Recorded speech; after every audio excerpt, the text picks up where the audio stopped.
It's been great to be at the conference over the past few days, and great to speak to so many in the travel industry. We've also got a stand this year, so any questions off the back of this presentation, feel free to stop by to discuss anything travel marketing. One area of travel marketing that I think super important is email marketing, and that's kind of what we're going to discuss today. So I'll do a really quick introduction. So my name's Ben. I've been working in marketing for 10 plus years now across various marketing channels, and I'm what you'd call a marketing generalist. I'm representing SEO Travel, who's the company that I work for. We are a marketing agency that specializes in working with travel companies like you guys. The aim is to drive more business for you guys through marketing channels. And a couple of kind of cool facts about us. We still work with our very first client from 10 years ago. We're 11 years old this April, and for our 10-year anniversary last year, we've decided to give 100% of our profits away to charity. And those charities are primarily children's education charities here in the UK and further afield abroad. What's the plan today? So here's what I'm going to cover. So I'm going to cover why you should be doing email marketing, what email marketing is, how to set up a best practice email funnel to drive potential customers to booking, alongside tips, tricks, tools, and ideas to help you do this. Why should you be doing email marketing? So email has a great return on investment. So for every $1 spent, you can expect a $38 return. This is a better return on investment than social media. It's a better return on investment than direct mail. First party data, so data you own, is becoming key, with major tech and regulators clamping down on third party data and increasing privacy for users. First party data is key. So just on that point, regulations such as GDPR, CCPA, Apple's kind of data privacy restrictions that they're putting in. This is reasons why you should be focusing on owning your own data. And thirdly, doing email marketing, best practice email marketing, can help you better understand your customers, learn more about their preferences, and become a trusted source of valuable information for those prospective customers. So to kind of summarize some of those points, so why should you be doing email marketing? You get better return on investment on your marketing activity. You own your own data. You learn a lot more about your potential customer, and you're able to send them more relevant emails at the right time. It's a no-brainer, right? So I'll give a quick kind of a quick high-level breakdown of kind of what an inbound marketing strategy looks like. It's not just about sending a mass weekly newsletter to one large pot of people. It's about personalization and storytelling. An example I give often to clients is it's about sending kind of say you're sending a story about luxury solo traveling to a mother who's planning a large family child-friendly holiday. It's completely irrelevant. It's about providing relevant value and being relatable to your audience. It's about building a curated, segmented email list of potential customers. The more and better segmentation you can do of your list, the better results you'll get. A quick stat here. So according to research done by Campaign Monitor, marketers who use segmented campaigns note as much as 760% increase in revenue from those campaigns. Okay, so what does an inbound email marketing process look like? So on the screen, you can see a simple, very basic, easy to follow process. I'm going to go through each one of these kind of segments individually, but the process at a high level starts with a website or landing page. On that page, you have a lead magnet, or otherwise known as an opt-in form. Following those users signing up to that lead magnet, they receive a series of email sequences. Based on how they interact with those email sequences, we are segmenting the audience. using that segmentation, we're then planning our kind of ongoing email marketing using those segments. Okay, so with a website or landing page, the destination of your lead magnet or pop-up form will help dictate what your offer is going to be. A good place to start is with Google Analytics, and this is where your highest traffic pages are. This could be a destination page, an itinerary, or could, as in most people's cases, could be a blog post. For example, you could have a blog post about the best safari treks in Tanzania. You could then build a content piece, a guide to planning your first safari vacation. It's relevant, useful value that can really help those people make a decision and provide value. Being specific of the landing page when you're developing the lead magnet and having those two things relate to each other will help with the performance. You don't need a ton of traffic, but the more traffic you have, the faster your list will grow. So I've covered some of this on the last slide, but the lead magnet or opt-in is something you give in exchange for the user's details, i.e. email address, name. To add value to the user by giving key information that's going to help them solve a challenge or help make a decision. Gone are the days where you can see really good performance of asking someone to just join our newsletter or sign up to our newsletter. Most people don't want to read another email newsletter, right? Give them a benefit to join, right? Like give them value, give more than what you're asking to receive. Clients always ask, what should we do? Should we do a guide or an infographic or a checklist? What should the headline be on the lead magnet? What should the text say? What should the button say?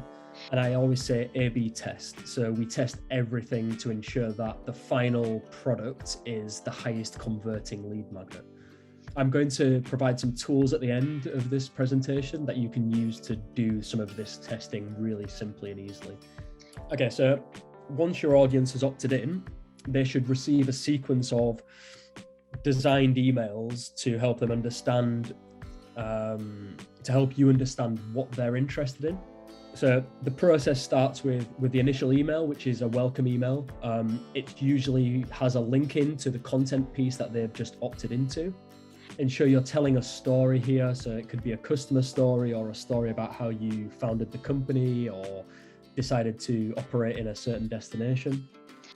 Email 2, you're asking the audience for feedback. So you can have a clickable voting system within the email, asking for feedback, asking if they've got everything they need from that content piece.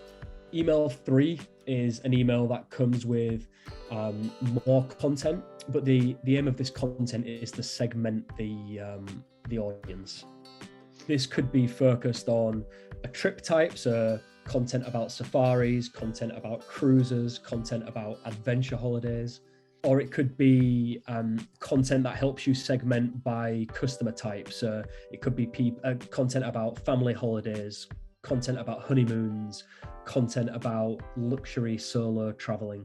Email 4 then sends them more relevant content based on how they interacted in the previous email. For example, if the user had clicked on family holidays and on the family-based content, we can serve them more family-based offers, more family-based content. Email 5 can include content as well, but what we tend to do is try and get them to make an inquiry, make a booking, speak to an expert, or try and get them to make an action that shows intent to buy. Okay, so a quick kind of overview of this sequence, some kind of general tips on sequences. Don't just send a thanks for joining email. Make sure you're providing the value that they opted into in that initial email.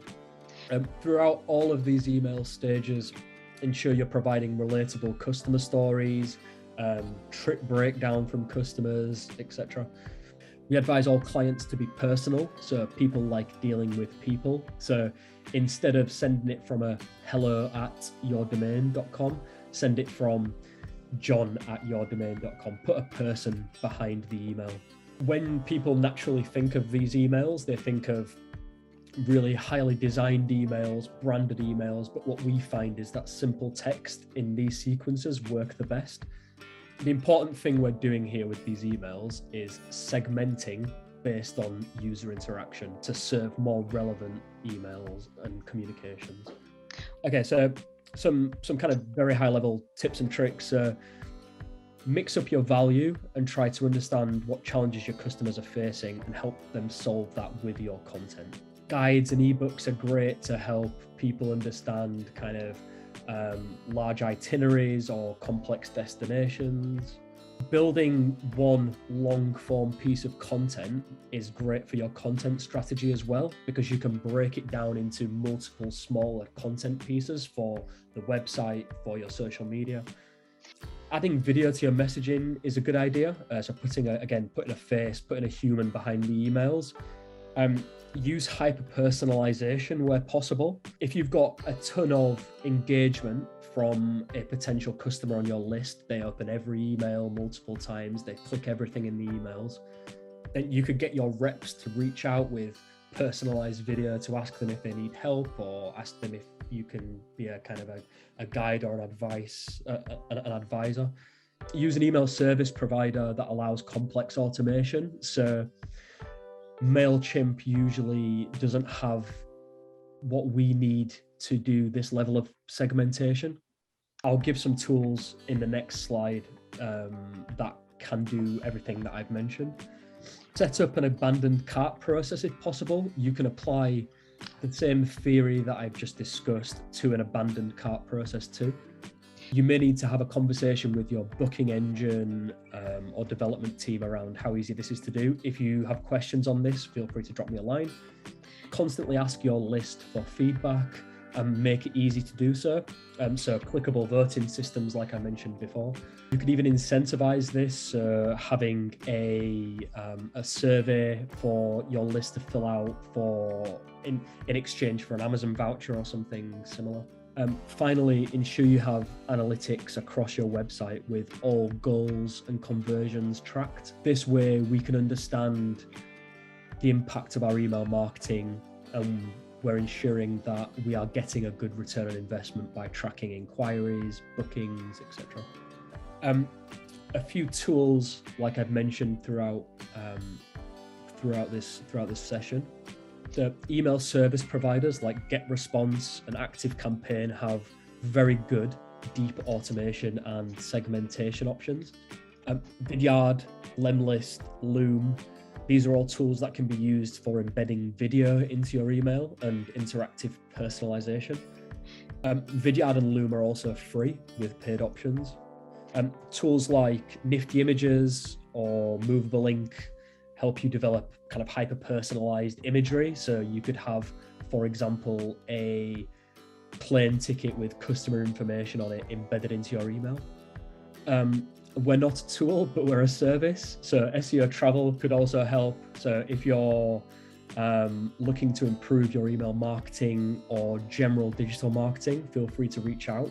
Yeah, we've got a wealth of experience with travel companies and running this process for travel companies with really good results. So yeah, I'll try and work out with the guys if I can send these slides, because I'm sure there's a lot of value in here. And there's also some links to some valuable content we've got on the site as well. And yeah, if you'd like to get in contact with me, I'll be on the stand for the rest of the day. You can connect with me on LinkedIn, or you can drop me an email, as you can see on screen. And that's it for me. So if anyone's got any questions, feel free to drop them into the comments box, or if you'd like to kind of save your questions, feel free to kind of pop by the stand. I'll be more than happy to chat through and answer any questions you've got. Give it a couple of seconds if anyone wants to ask anything, and if not, that's fine as well. Okay. Well, guys, you know where I am. I'll try and get these slides to everyone that's attended, and yeah, what are some of the best practices to drive engagement with email marketing? So some of the things where we see the most engagement back are using some of those kind of elements I mentioned in the webinar. I think building stories into your emails is key, and we see really high engagement when our customers are telling stories. These stories feel more genuine if they're coming from a person versus a kind of faceless company. So there are a couple of tips I'd take away, and if you're not doing that already, try applying that to some of your outreach. Yeah, I think they're two things to start straight away, and you'll start hopefully seeing some better engagement within those emails. Be more human, right? Everyone wants to deal with humans. Yeah, and actually one more thing there, I think, as you kind of probably got from this, it's add value. So try and give more than you're trying to take. If you're constantly bombarding with offers, people get fed up. Yeah, it could be everything from a money saving checklist to a guide about a specific destination, or a list of hidden restaurants that only the locals go to. Like it could be anything, but as long as you're adding value. I hope that helps. Well, thank you, Ben. Thank you, Sandra. Have a nice day. Thank you guys. Thank you. Cheers, Sandra. Great day. Job. Thank you. Thank you. It was an enriching one. Thank you. Bye. Thank you. Have a good day. Bye. Bye-bye.